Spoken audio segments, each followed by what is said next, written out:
Hello मेरे प्यारे प्यारे बच्चों, कैसे हो आप लोग? Good, very nice. I hope बच्चा लोग मैं आपको प्रॉपरली दिखाई दे रहा हूं और मेरी आवाज आप सारे बच्चों को अच्छे से सुनाई दे रही होगी, है ना? ऑल राइट बच्चा लोग, अपनी इलेक्ट्रोस्टैटिक की पहली क्लास हो चुकी थी, ठीक है?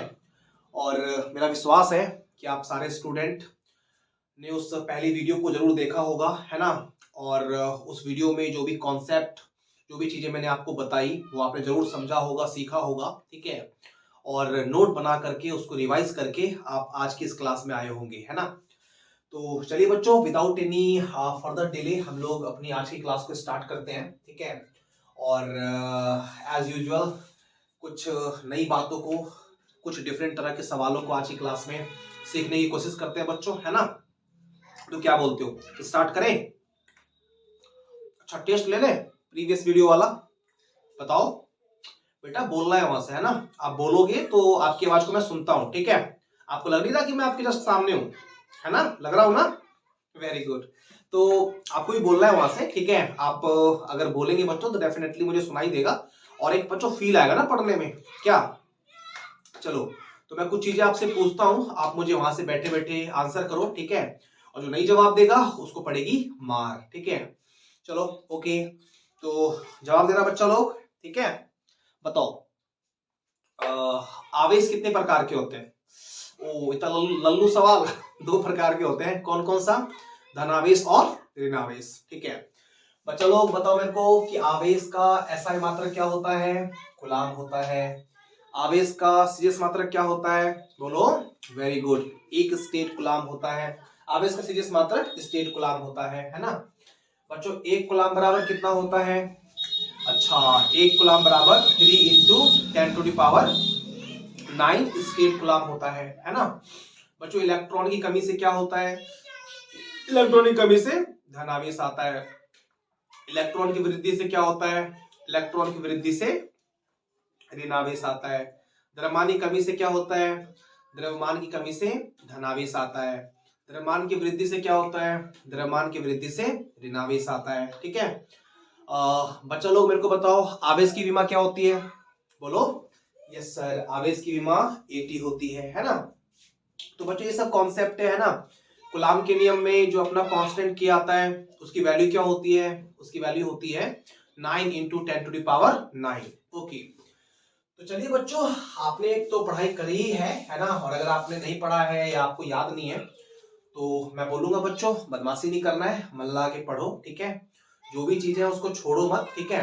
एक बात का ख्याल रखो कि जो आज कर रहे हैं उसको उसको आज करके कंप्लीट करके खत्म कर देना है, ठीक है? ऐसा नहीं करना बच्चों कि मैंने क्लास ले ली, कहने के लिए क्लास तो हो गई, ठीक है, बट आपको आता नहीं है, बस आपने बस ऐसे कैजुअली लेक्चर का अटेंड किया है और सिंपल वीडियो की तरह आपने इस वीडियोस को भी देखा, तो ये आपके साथ धोखा होगा बच्चों, है ना? इसलिए अगर आप टाइम यहाँ पे दे रहे हो तो आप पूरी कोशिश करो कि इस टाइम का आपको पूरा एडवांटेज मिले। मैं जो यहाँ पे आपके साथ मेहनत कर रहा हूँ, मैं जो आपको पढ़ाना चाह रहा हूँ, सिखाना चाह रहा हूँ, ठीक है, तो उससे आपकी बच्चों नॉलेज बढ़े, ठीक है? इसलिए थोड़ा सा आपको अपने एंड पे भी सीरियस रहना है, अच्छे से पढ़ाई करनी है, ठीक है? तो डेफिनेटली बच्चों आप रिवाइज करो और ध्यान से सीखो, ठीक है? चलिए, तो बच्चा लोग हम लोग आज की अपनी क्लास स्टार्ट करते हैं, ठीक है? ज्यादा बातें करेंगे तो वीडियो लंबी हो जाएगी, है ना? तो क्या बोलते हो, शुरू करें? चलो बच्चों, आज की क्लास में जो है ना, मैं कुलाम्स लॉ पे ही कुछ न्यूमेरिकल्स दिखाऊंगा आपको, जो हम प्रीवियस क्लास में देख चुके थे, ठीक है? क्या होता है कुलाम्स लॉ? याद होगा आपको, कुलाम्स लॉ में मैंने आपको बताया था कि कुलाम्स लॉ बच्चों वो लॉ होता है जिसकी हेल्प से हम दो चार्ज के बीच में, दो पॉइंट स्टेशनरी चार्ज के बीच में जो फोर्स लगता है उस फोर्स को कैलकुलेट करते हैं, ठीक है? और कुलाम्स लॉ का जो बच्चों फॉर्मूला होता है वो यही होता है, F बराबर 1/4πε0। अगर इन शॉर्ट बोल दो बच्चों तो इस 1/4πε0 को हटा दो, ठीक है? और प्यार से यहाँ पे आप के रख लो, क्या शॉर्ट में एप्सिलॉन वगैरह की बात हम बच्चों बाद में करेंगे। तो F बराबर के Q1 Q2 बटे R स्क्वायर, ये कुलाम्स लॉ का अपना एक फॉर्मूला होता है, ठीक है? तो ओके बच्चों, ये मैं आपको बता चुका था और तैयार हो जाना। अब आपके बोर्ड पे एक क्वेश्चन आएगा जिसे आपको पढ़ना है और अटेम्प्ट करना है, ठीक है? देन आफ्टर दिखाते हैं आपको बच्चों कैसे करेंगे।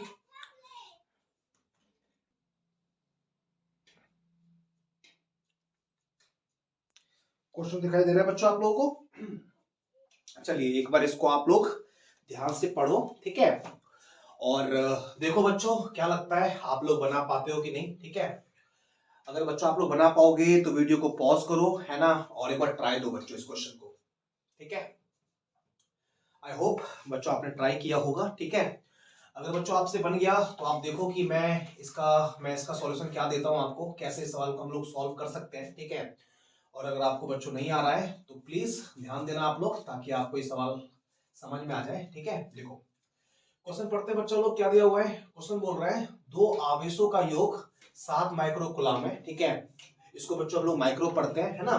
7 माइक्रोकुलाम है जो एक दूसरे से 30 सेंटीमीटर की दूरी पर है, ठीक है, तथा 1 न्यूटन के बल से एक दूसरे को प्रतिकर्षित करते हैं। बच्चों प्रतिकर्षित करते हैं, इस बात से हमको एक हिंट मिलता है कि जो दोनों आवेश है ना वो सेम नेचर के होंगे, या तो दोनों प्लस होगा नहीं तो दोनों माइनस होगा, ठीक है।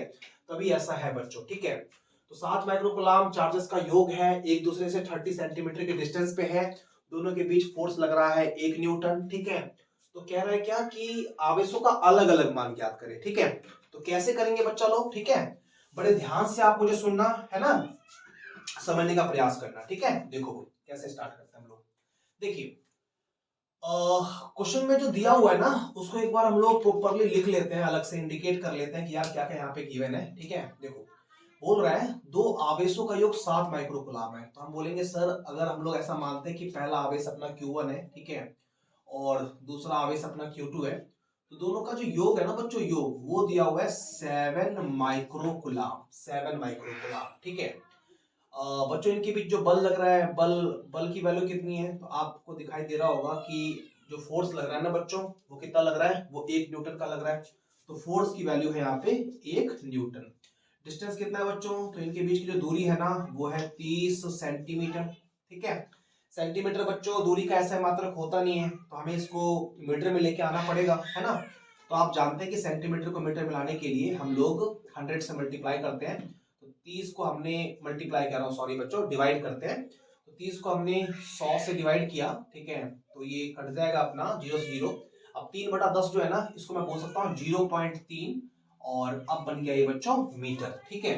तो 30 सेंटीमीटर बराबर 0.3 मीटर, एक ही बात हुई, ठीक है। तो क्वेश्चन में गिवन है चार्ज का सम 7 माइक्रोकुलाम है, फोर्स की वैल्यू 1 न्यूटन है, and distance between the charges कितना दिया हुआ है बच्चों, 0.3 मीटर है ना। बोल रहा है क्वेश्चन में कि आवेश का अलग अलग मान ज्ञात करें। क्या करेंगे बच्चों हम लोग, ठीक है, बड़े ध्यान से देखना, ठीक है, ध्यान देना। देखो बच्चों अपने पास ना फोर्स की वैल्यू दी हुई है, ठीक है, और हम लोग फोर्स की इक्वेशन जानते हैं। तो ज्यादा नहीं सोचना है बच्चों, जो हमें आता है जितना हमारे दिमाग में क्लिक कर रहा है हम वहीं से स्टार्ट करते हैं, ठीक है। तो फोर्स की वैल्यू गिवन है और फोर्स का फॉर्मूला हमें मालूम है, एक बार स्टार्ट हम लोग यहीं से करते हैं, ठीक है। देखो वी नो, क्या जानते हैं बच्चों हम लोग जानते हैं कि F जो होता है ना ये बराबर होता है K Q1 Q2 बटे R स्क्वायर, ठीक है। अब बच्चों आप लोग क्या करो, जो जो डाटा गिवन है ना उनकी वैल्यूज को आप यहाँ पे एक बार पुट कर दो, ठीक है। तो F बराबर क्या गिवन है, तो आप कहेंगे कि बच्चों यहाँ पे F बराबर 1 न्यूटन है, तो न्यूटन नहीं, हमें तो सब वैल्यू रखनी है ना। F बराबर कितना है, F बराबर 1 है, ठीक है।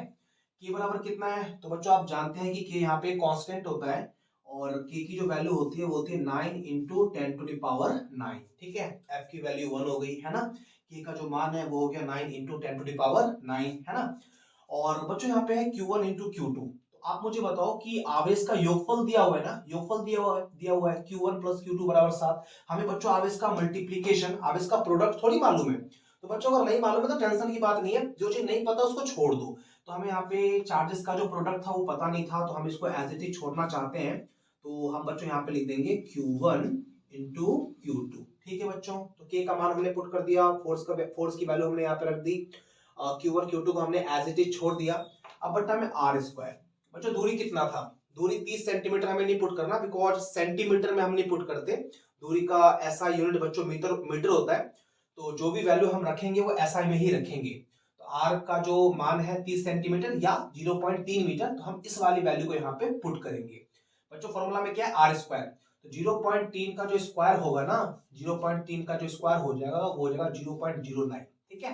आप करके एक बार देख लेना, ठीक है। तो मैं डायरेक्ट स्क्वायर करके ही वैल्यू पुट कर रहा हूँ यहाँ पे। तो मैंने पुट कर लिया 0.09। ठीक है, गुड। अब बच्चों आप इसको सॉल्व करेंगे तो यहाँ पे आप पॉइंट से पॉइंट काटेंगे तो आपको पता है पॉइंट के बाद 2 डिजिट है तो ऊपर क्या होगा, ऊपर 100 आ जाएगा। समझ में आ रहा है ना बच्चों? कोई दिक्कत होगी तो बता देना, ठीक है। अब मुझे बताओ कि यहाँ पे मैं कुछ सॉल्व कर सकता हूँ? तो आपने जी सर यहाँ पे आई थिंक दिखाई दे रहा है हमें कि 9 से 9 जो है ना हम लोग क्या कर देंगे, कैंसिल कर देंगे। ठीक है, तो 9 से 9 बच्चों यहाँ पे कट गया। अब एक काम कर लो, आपको यहाँ पे क्लियरली दिखाई दे रहा होगा कि इसको हम यहाँ पे एक छोड़ सकते हैं। ठीक है, 9 तो यहाँ पे कट ही गया।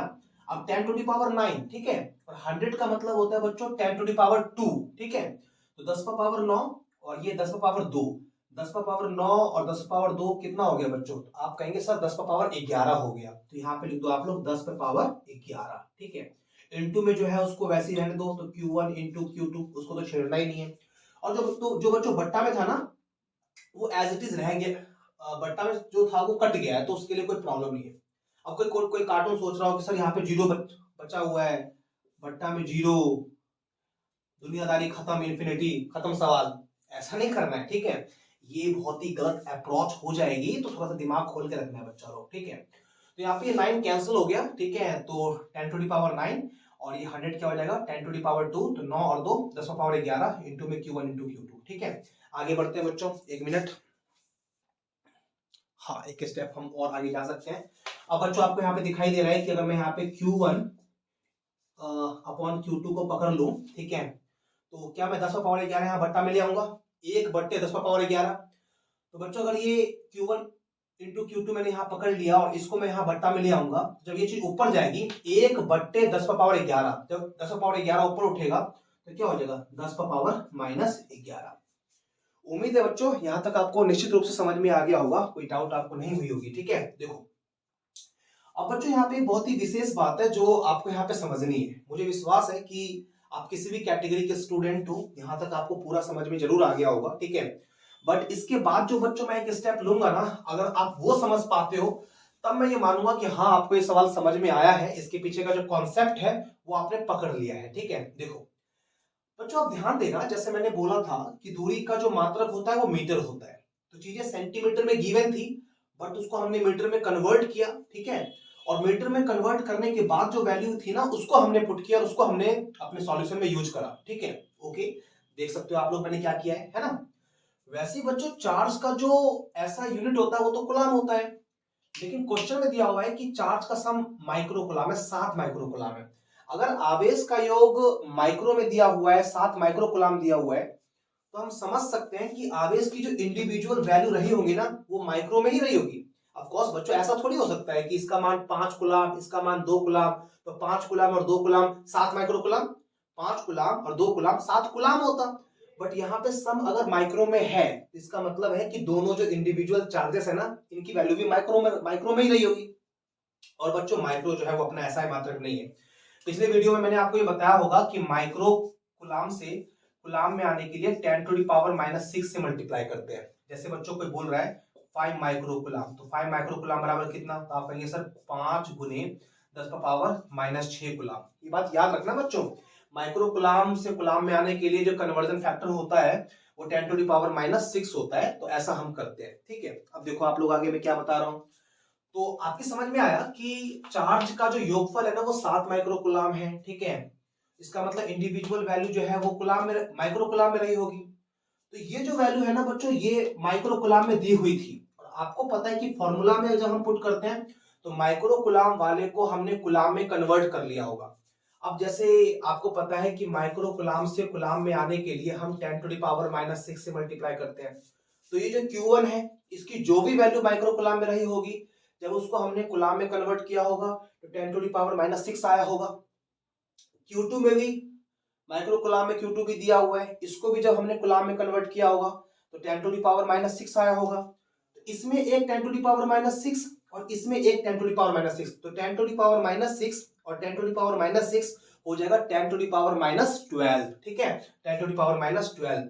तो बच्चों फाइनल जो अपनी कैलकुलेशन है ना जो यहाँ पे हमने सॉल्व वॉल्व करा है, लास्ट में हमें 10 टू द पावर -12 जैसा कुछ दिखना चाहिए जरूर। ठीक है, बट आपको दिखाई दे रहा है 10 टू द पावर -11। ठीक है, तो आप क्या करोगे ना बच्चों, आप इसमें कुछ सेटिंग करोगे और इसको फॉर्म में लेके जाओगे। तो क्या करोगे आप यहाँ पे ध्यान देना, आप बच्चों यहाँ पे ऐसा कर सकते हो, ठीक है।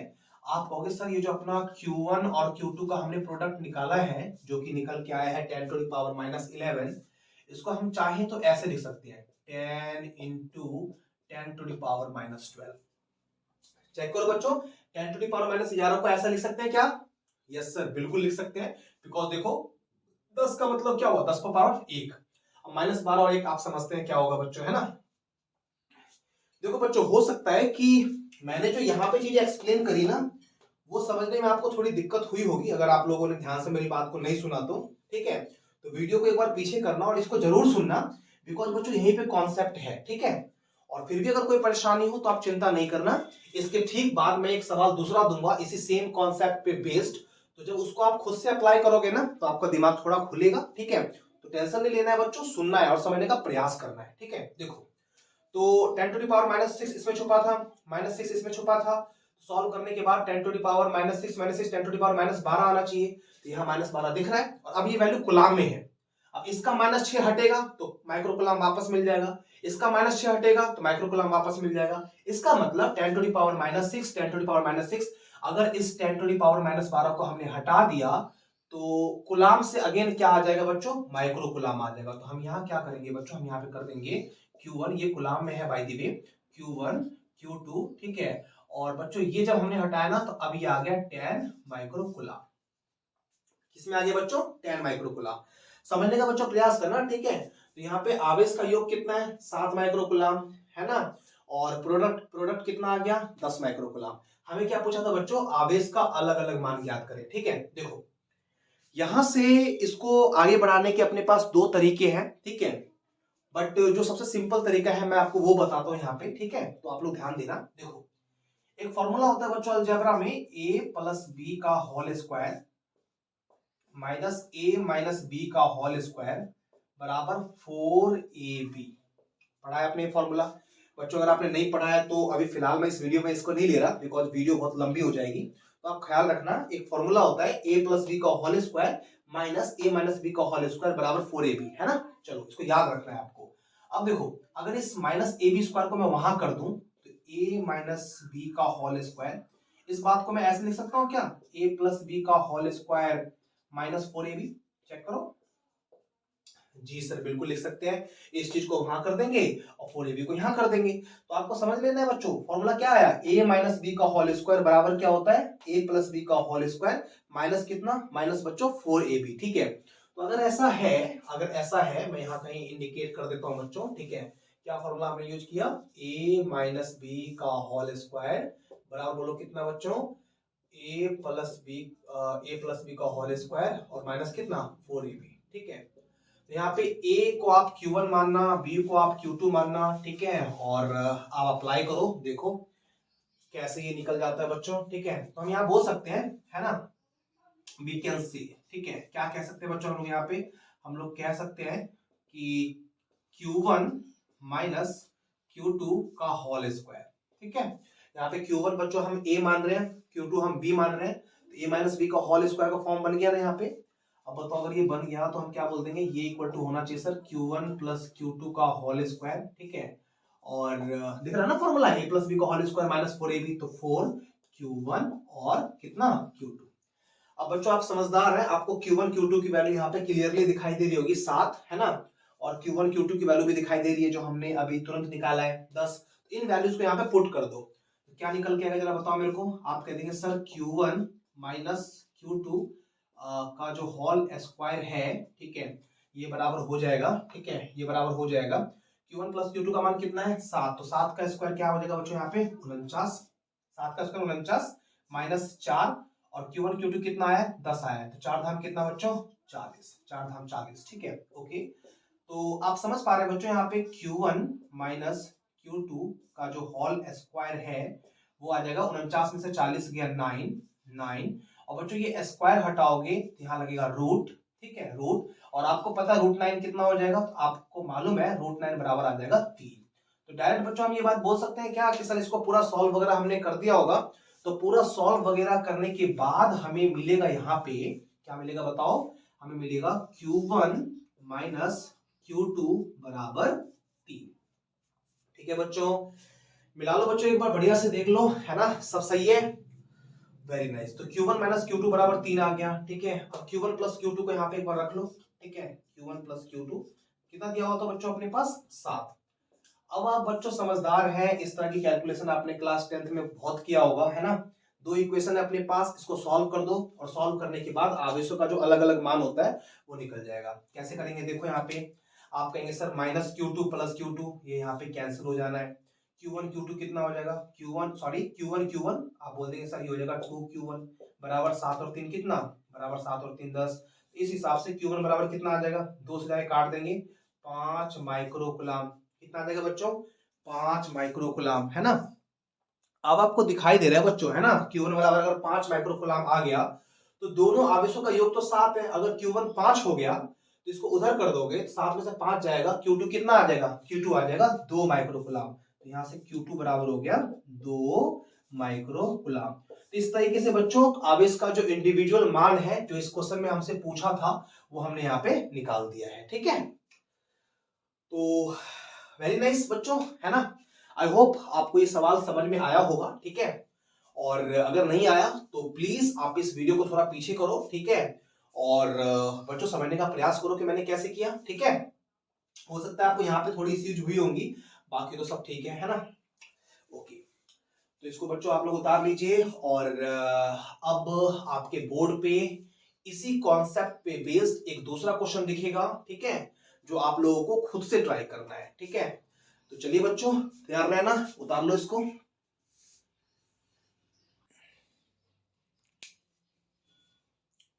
दिख रहा है बच्चों आपको नेक्स्ट क्वेश्चन, चलिए वेरी गुड। तो इस सवाल को बच्चों आप लोग को ट्राई करना है, ठीक है। एक ट्राई दो बढ़िया से, देख लेना बच्चों, यहाँ पे दूरी 0.1 मीटर पहले से दी हुई है, तो यहाँ पे आपको कोई कन्वर्ट करने की आवश्यकता नहीं पड़ेगी, ठीक है। सवाल पढ़ देता हूं मैं, अगर किसी को कुछ देखने में इश्यूज हो रहा होगा तो वो समझ लेगा।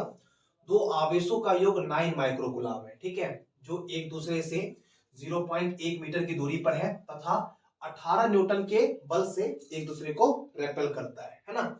आवेश का अलग अलग मान ज्ञात करें।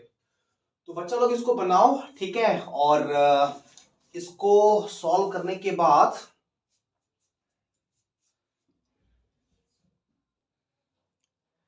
है ना, अगर आपका 4 माइक्रोकुलाम और 5 माइक्रोकुलाम करके आंसर आया होगा बच्चों तो जवाब सही है आपका, है ना।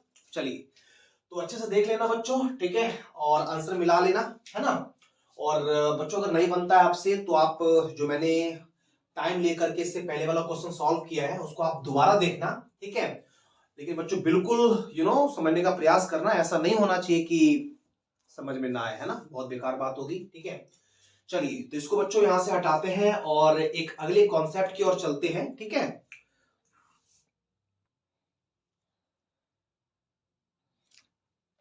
ओके बच्चों, अब जो आपके सामने क्वेश्चन आएगा ना वो थोड़ा सा कंसेप्चुअल होगा, ठीक है। और उस सवाल पे आने से पहले मैं आपको दो तीन छोटी छोटी बातें बता देता हूं, ठीक है, जिसको हम लोग वहां पे यूटिलाइज करेंगे, ठीक है।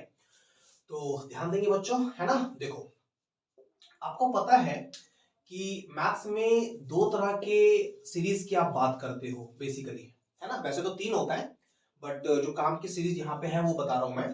एक होता है एपी, दूसरा होता है जीपी। एपी का मतलब होता है बच्चों अरिथमेटिक प्रोग्रेशन, अंक गणितीय श्रेणी, ठीक है।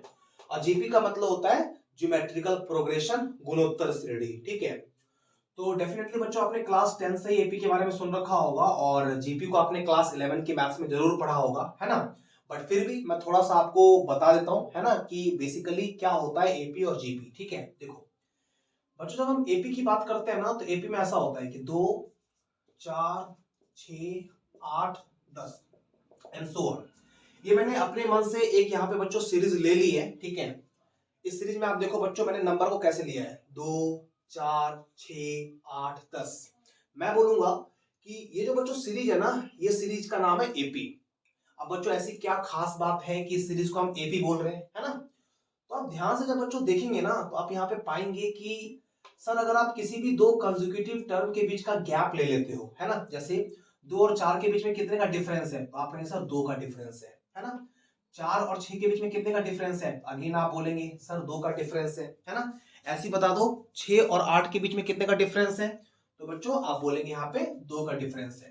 तो आप यहाँ पे कोई भी 2 क्रमागत बच्चों टर्म ले लो और जब आप उनके बीच का गैप देखोगे ना तो आप पाओगे कि 2 क्रमागत टर्म के बीच का जो गैप है ना वो गैप सेम है। तो जब इस तरीके से कोई श्रेणी रहे, इस तरीके से कोई सीरीज रहे कि 2 क्रमागत जो पद हैं, जो क्रमागत 2 कंसेक्यूटिव टर्म है, जब उनके बीच का गैप सेम होगा ना तो उस सीरीज को हम क्या कहेंगे, उस सीरीज को हम कहेंगे AP arithmetic progression. For example बच्चों अगर मैं एक और सीरीज ऐसा आपको एग्जांपल दूं तो मैं कह सकता हूं 5 11 17 23 29 एंड सो ऑन। ठीक है, इसमें देखो आप लोग, क्या आपको दिखाई दे रहा है कि 2 क्रमागत टर्म के बीच का जो गैप है वो सेम है। मिलाओ, 5 और 11 के बीच में गैप कितने का है बच्चों, 6 का है। 11 17 के बीच में कितने का गैप है, 6 का है। 17 23 के बीच में कितने का गैप है, 6 का है। इस तरीके से बच्चों ये जो सीरीज है ना, अगेन इस सीरीज में जो गैप है ना वो एक कॉमन गैप है, डिफरेंस जो है ना वो डिफरेंस सेम है। ठीक है बच्चों, इन डिफरेंसेस को हम यहाँ पे कॉमन डिफरेंस कहते हैं और इस तरह की जो सीरीज होती है उसे हम क्या कहते हैं, एपी कहते हैं। निश्चित रूप से आपने इसके बारे में पहले पढ़ा होगा। ठीक है, ओके। अब बच्चों हम बात करते हैं थोड़ी सी जीपी की। जीपी क्या होता है, अगर मैं आपको जीपी बताऊं बच्चों तो ऑफ कोर्स ये एपी से थोड़ा डिफरेंट होता है। क्या होता है जीपी, है ना। देखो बच्चों अगर मैं यहाँ पे अपने मन से एक एग्जांपल लूं तो चलो मिलता जुलता एग्जांपल लेते हैं।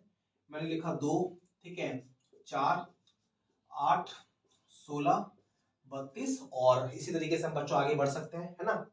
अब आप मुझे बताओ, आपको बच्चों यहाँ पे लग रहा है क्या कि 2 क्रमागत टर्म के बीच का गैप सेम है। मिला के देखो, 2 और 4 के बीच का जो अंतर है वो बच्चों 2 का अंतर है। 4 और 8 के बीच में जो अंतर है वो 4 का अंतर है। 8 और 16 के बीच में जो अंतर है वो 8 का अंतर है। आप कहेंगे कि सर यहाँ पे ना कॉमन डिफरेंस सेम नहीं हो रहा, 2 क्रमागत टर्म के बीच का जो अंतर है वो सेम नहीं है। अगर बच्चों वो सेम नहीं है तो ये एपी भी नहीं है ना। अब बच्चों यहाँ पे ध्यान से देखना, अगर कॉमन डिफरेंस सेम नहीं है तो एक स्पेशल तरह का यहाँ पे आपको पैटर्न दिखाई दे रहा होगा। ठीक है, क्या है वो पैटर्न, तो आप कहेंगे कि सर यहाँ पे ना जो अगला टर्म है वो एक सर्टेन नंबर से मल्टीप्लाई हो रहा है। जैसे 2 से 4 पे पहुंचने के लिए आपने 2 से मल्टीप्लाई करा, 4 से 8 पे पहुंचने के लिए आपने अगेन 2 से मल्टीप्लाई करा, 8 से 16 पे पहुंचने के लिए आपने 2 से मल्टीप्लाई किया और 16 से 32 से पहुंचने के लिए आपने 2 से मल्टीप्लाई किया। तो बच्चों जब आप इस तरीके की कोई सीरीज देखते हो ना जहां पे कॉमन रेशियो सेम होता है, कॉमन रेशियो मतलब बच्चों जैसे यहाँ पे 4 और 2 का आप रेशियो निकालो तो आप कहेंगे सर 4 और 2 का जो रेशियो है वो 2 आ रहा है। फिर बच्चों आप 8 और 4 का रेशियो निकालो, तो जब आप 8 और 4 का रेशियो निकालेंगे ना तो अगेन आप पाएंगे कि सर 2 आ रहा है। फिर आप 16 और 8 का रेशियो निकालो, जब आप 16 और 8 का रेशियो निकालेंगे ना तो फिर आप पाएंगे 2 आ रहा है। तो आप देख रहे हो कि हर बार जो रेशियो है ना वो सेम आ रहा है। इन रेशियो को बच्चों हम कॉमन रेशियो बोलते हैं। और जब कॉमन रेशियो किसी सीरीज के अंदर सेम होता है ना तो उस सीरीज को हम क्या कहते हैं, उस सीरीज को हम बोलते हैं बच्चों जीपी, ज्योमेट्रिकल प्रोग्रेशन। ठीक है, आप सोच रहे होंगे कि सर फिजिक्स के बीच में कूलम्ब्स लॉ और चार्ज की थ्योरी में अचानक से ये एपी और जीपी की बात आप क्यों करने लगे। ठीक है, तो देखो बच्चों क्या कारण था इसको डिस्कस करने का यहाँ पे, है ना। तो आई होप कि जो मैंने आपको एपी और जीपी का थोड़ा बेसिक आइडिया दिया वो डेफिनेटली यहाँ पे क्लियर हुआ होगा और बहुतों का तो पहले से क्लियर होगा। ठीक है, देखो अब बच्चों जीपी के अंदर एक स्पेशल कंडीशन है, ठीक है, जिस पर बेस्ड मैं क्वेश्चन आपको दिखाने वाला हूं और विश्वास मानो बच्चों बहुत इंपॉर्टेंट सवाल होगा। अगर आप लोग सीख पाओगे तो मजा आ जाएगा बच्चों। ठीक है, देखो जो स्पेशल कॉन्सेप्ट मैं यहाँ पे लेने वाला हूँ फिजिक्स में, जिसमें हम लोग ये जीपी का इस्तेमाल करेंगे वो क्या है ना, वो ऐसा है बच्चों, है ना। देखो जैसे एग्जांपल ले रहा हूँ बच्चों कि 2 4 8 16 32, आप कह रहे हैं सर ये जीपी है, ज्योमेट्रिकल प्रोग्रेशन है। ठीक है, तो बच्चों आप मैथ्स में पढ़ते हैं कि फर्स्ट टर्म है ना, nth टर्म, n नंबर का n टर्म का जो सम होता है उनके क्या क्या फॉर्मूलाज होते हैं, ये सारी चीजें आप बच्चों मैथ्स में पढ़ते हैं, है ना। बट यहाँ पे एक ऐसी चीज बच्चों जो मैं यहाँ पे क्वेश्चन के थ्रू आपको ले रहा हूँ, है ना, क्वेश्चन में जिसको हम यहाँ पे यूज कर रहे होंगे, सिर्फ उसी कॉन्सेप्ट को मैं बच्चों यहाँ पे बताता हूँ। ठीक है, और उसके बाद बच्चों मैं यहाँ पे क्वेश्चन की ओर चलूंगा। ठीक है, देखना, तो ये अपना जीपी हो गया बच्चों, है ना, दिख रहा है। कॉमन रेशियो यहाँ पे बच्चों जो मैंने ऐसे पहले लिखा था, कॉमन रेशियो यहाँ पे 2 का है। ठीक है, तो ध्यान देना बच्चों, ठीक है, जैसे ये अपना जीपी हो गया, है ना, जीपी हो गया, तो आप कहेंगे सर कि यहाँ पे जीपी में कितने टर्म है, आप काउंट करो तो 1 2 3 4 5, यहाँ पे टोटल बच्चों नंबर ऑफ टर्म्स कितने हैं, 5 है ना, टोटल नंबर ऑफ टर्म्स 5 है। बच्चों अगर कोई ऐसी जीपी आपको दिखाई दे जिसमें नंबर ऑफ टर्म्स इंफिनिटी हो, है ना, इंफिनिटी हो, जैसे मैं यहाँ पे जैसे मैं लिखा ना 2 4 8, है ना, 2 4 8 16 32 64, और इस प्रकार बढ़ता बढ़ता बच्चों ये इंफिनिटी तक जाए, रुकना नहीं है, अनंत तक जाना है। अगर बच्चों कोई ऐसी सीरीज आपको दिखाई देना तो आप यहाँ पे ध्यान रखना, ठीक है। इस केस में अगर आपको कोई बोलेगा कि आप इन सारे इंफिनिटी टर्म का सम बता दो, तो सम बच्चों इंफिनिटी हो जाएगा, ठीक है। बड़े ध्यान से देखना, आप समझने का प्रयास करना कि मैंने यहाँ पे क्या बताया है, ठीक है। अगर आप इंफिनिटी टर्म इन जीपी उसका सम लेते हो तो ये इंफिनिटी हो जाएगा, कब ये इंफिनिटी हो जाएगा, तब जब कॉमन रेशियो जो है ना वो ग्रेटर देन क्या आ जाएगा, ग्रेटर देन 1 आएगा। देखो यहाँ पे आप कैसे निकाल सकते हो, कॉमन रेशियो कैसे निकालोगे, ये वाला टर्म अपॉन ये वाला टर्म, 4/2 कितना आ रहा है बच्चों, 2 आ रहा है। या फिर आप इसको ले लो 8/4, 8/4 कितना आ रहा है, 2 आ रहा है। ऐसे बच्चों आप करते चले जाओ तो आप पाएंगे कि जो आर है ना वो 1 से ज्यादा आ रहा है। जब कॉमन रेशियो 1 से ज्यादा हो जाए तो सम ऑफ इनफाइनाइट टर्म कितना आता है बच्चों, इनफाइनाइट ही आता है, इंफिनिटी ही आता है, ठीक है। लेकिन बच्चों आप ध्यान देना, अगर आपका जो आर है ना, आपका जो आर है अगर वो लेस देन 1 हो, ठीक है, अगर आपका जो आर है वो लेस देन 1 हो, तो इस केस में जो आपका सम ऑफ इनफाइनाइट टर्म होता है वो होता है 1/1 कह रहा हूं sorry, a/1 minus R. Sum of infinite term a/1 minus R, जहां पे a फर्स्ट टर्म होगा और r जो है बच्चों वो कॉमन रेशियो होगा, ठीक है। तो ये जो बच्चों मैंने फिजिक्स से हटके कुछ बातें बताई, ठीक है, ये आप लोग मैथ्स में काफी डिटेल में पढ़ेंगे कि क्या होता है एक सीक्वेंस में, एक प्रॉपर फॉर्मेट में, है ना। मैंने तो बच्चों ये बस रैंडमली लिया और कुछ बातें यहाँ पे मैंने डिस्कस करी, ठीक है। क्रक्स क्या है, क्रक्स ये है कि जीपी क्या होता है आप उसको समझ जाएं, ठीक है। और आप याद रखें कि जीपी में अगर कॉमन रेशियो 1 से ज्यादा होगा तो सम ऑफ इनफाइनाइट टर्म कितना आएगा, इनफाइनाइट ही आएगा। और अगर जीपी में कॉमन रेशियो 1 से कम होगा तो सम ऑफ इनफाइनाइट टर्म का जो फॉर्मूला होगा वो होगा a/1 माइनस आर, ठीक है। तो एक बार बच्चों इसको ध्यान से देखो, विचार करो कि क्या आपने पढ़ा, और इस कॉन्सेप्ट के ऊपर अगला सवाल आपके बोर्ड पे अभी दिखाई देगा।